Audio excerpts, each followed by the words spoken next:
vai seguir falando sobre esse assunto com uma entrevista importante sobre essa série de medidas adotadas pelo governo federal para mitigar os impactos dessa alta do preço do petróleo no mercado interno. A gente conversa agora com o economista-chefe da Warren Investimentos, Felipe Salto. Salto, seja muito bem-vindo. É um prazer ter você aqui. Obrigado, Vitor, pelo convite. O prazer é meu. Salto, a gente acompanhou um levantamento da Warren Investimentos feito por vocês. Eu queria entender, vocês preveem um impacto da ordem de 34,7 bilhões de reais, me corrija se eu estiver enganado, com essas renúncias de arrecadação previstas com essa série de medidas do governo. E eu queria entender se essa taxa, essa alíquota de 12% sobre as exportações de petróleo e também essa elevação do IPI sobre os cigarros, se essa conta fecha, o governo vai conseguir repor essa perda arrecadatória? Bom, Vitor, o primeiro ponto que nós destacamos nesse estudo, veiculado aqui para os clientes da Warren e depois também submetido a vocês, da imprensa, que há uma incerteza quanto à duração de cada uma das medidas. As subvenções que foram anunciadas, principalmente, e as isenções. Agora, o governo fala que vai sustentar as medidas até maio, mas a gente sabe que a extensão da guerra, os efeitos da guerra sobre o mercado de petróleo são muito incertos e por isso nós fizemos dois cenários, né? Até maio e até agosto. Então, quando considerados os efeitos mensais até agosto, o custo do conjunto das medidas anunciadas até agora seria esse que você mencionou, de 34,7 bilhões de reais.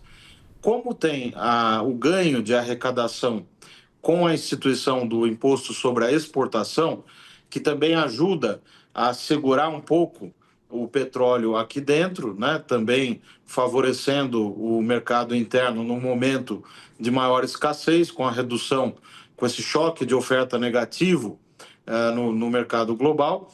Então, o que vai acontecer é que essa receita do imposto de exportação, mais a receita com o IPI sobre cigarros, que também foi anunciado, deve compensar uma parte desses 34,7.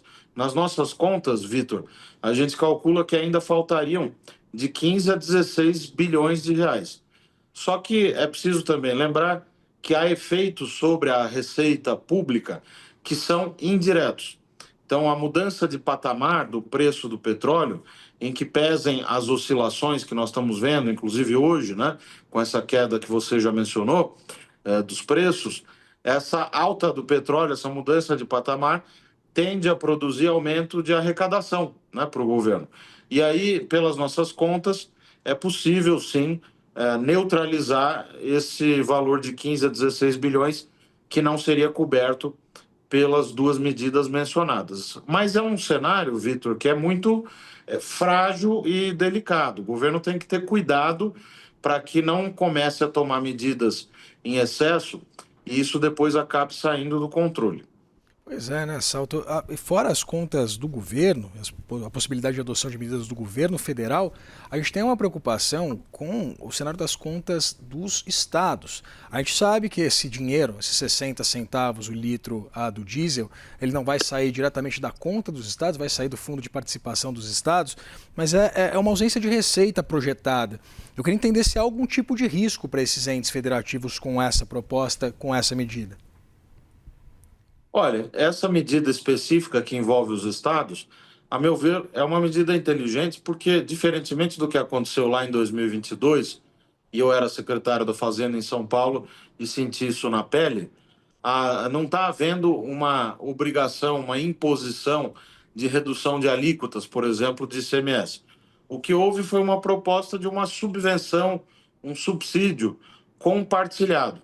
Então, a União paga metade e os estados pagam metade. Metade do quê?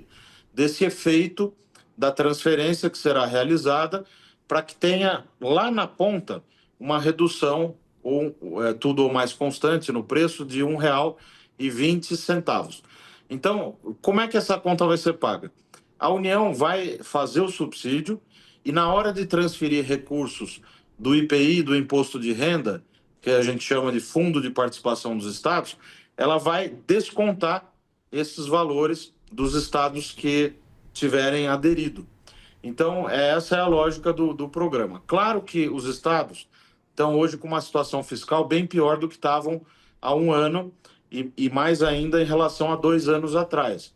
O resultado dos estados piorou, as situações são heterogêneas, mas falando de maneira agregada, houve uma piora do resultado primário, agregado, né, receita menos despesa, sem considerar o juro da dívida dos estados, e, portanto, ficar assumindo custos novos não é trivial, a depender do estado em que nós estivermos falando.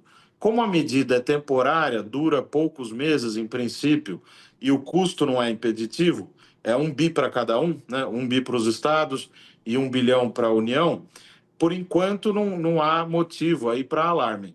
Mas, como diz o ditado, de grão em grão a galinha vai enchendo o papo. E quando a gente olha, a conta já está bastante polpuda, né? Salto, eu queria fazer um exercício aqui de balancear tanto riscos quanto oportunidades. A gente sabe que o Brasil é um país muito dependente, quase que exclusivamente, do modal rodoviário para o trânsito, para a logística de alimentos e também de insumos. Mas, em paralelo, a gente tem também a possibilidade e o advento, por exemplo, do biodiesel.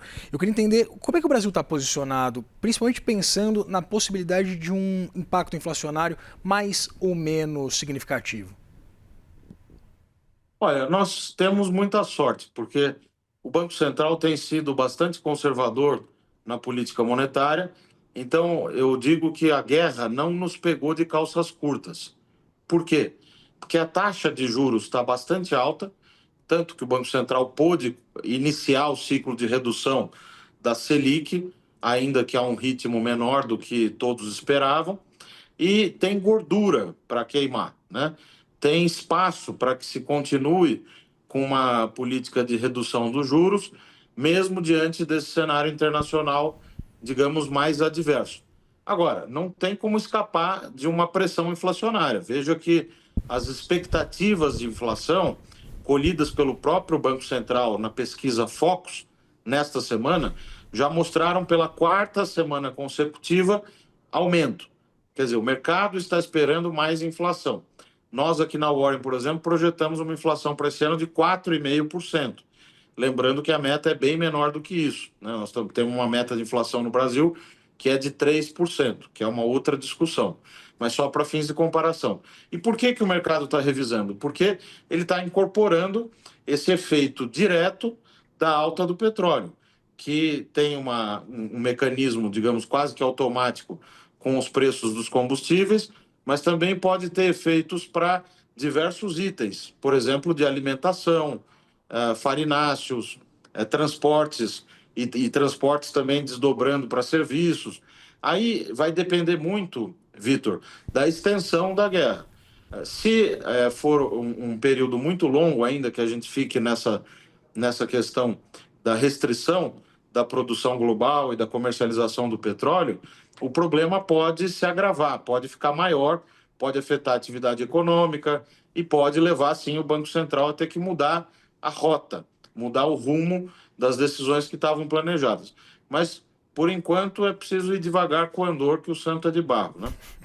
Pois é. Te acompanhou, Salto, essa fala do Newton Davi hoje, nesse evento do Bradesco BBI, trazendo exatamente essa posição bastante conservadora, né, pela qual a gestão de Gabriel Galípolo, inclusive, já está marcada. Você mencionou essas variáveis todas em torno do período que essa guerra vai durar, e claro, em se confirmando esse otimismo que a gente viu hoje do mercado, o mercado precificando o fim de uma guerra. Há espaço para o Banco Central dar continuidade ao ciclo de corte de juros já a partir da reunião de abril? Eu achei a fala do diretor Newton Davi muito feliz, porque mostrou compromisso com os comunicados que já tinham sido dados nos autos, né?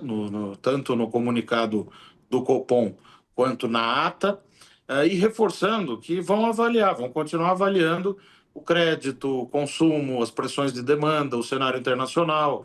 O câmbio também é muito importante. Como nós temos superávit na balança de petróleo, nós estamos vendo que a taxa de câmbio está sendo favorecida. E quando você tem o real mais valorizado, isso ajuda no controle da inflação também.